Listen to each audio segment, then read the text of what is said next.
ایک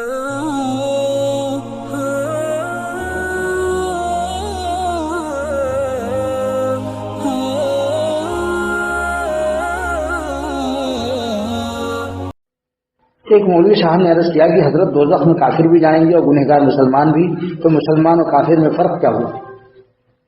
یعنی جب کافر بھی جائیں گے اور اس میں گنہگار مسلمان بھی جائیں گے تو دونوں میں فرق کیا ہوا؟ حضرت نے جواب دیا کہ کہنے کی بات تو نہیں ہے، مگر آپ نے سوال کیا اس لیے اب کہنا ہی پڑے گا۔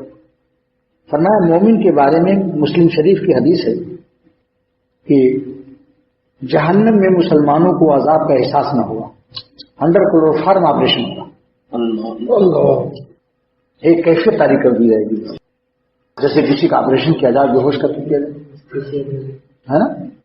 لیکن ہاں کافروں کے برابر ان کو عذاب کا احساس نہیں ہوگا۔ اس کی بالکل ایسی مثال ہے جیسے کلوروفارم سنگھا کر آپریشن کیا جاتا ہے، پھر آپریشن کی دو قسمیں، ایک سخت اور ایک ہلکا۔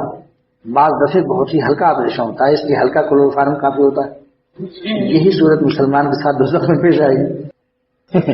خلاصہ یہ کہ مسلمان صورتاً جہنم میں جائیں گے، حقیقت میں وہ جہنم میں نہیں جائیں گے۔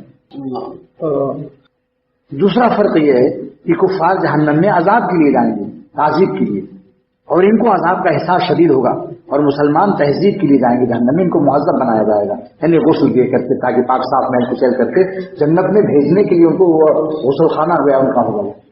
لیکن اگر دنیا ہی میں توبہ کر لیں تو وہاں غسل خانے میں بھیجنے کیا لوگ؟ ارے بھائی یہی معافی مانگ لو، روکا کے اللہ نے اسے روکا کے کام بنا لو، بجائے اس کی کہ وہاں ہم صفائی ہو اپنا ہی اللہ سے۔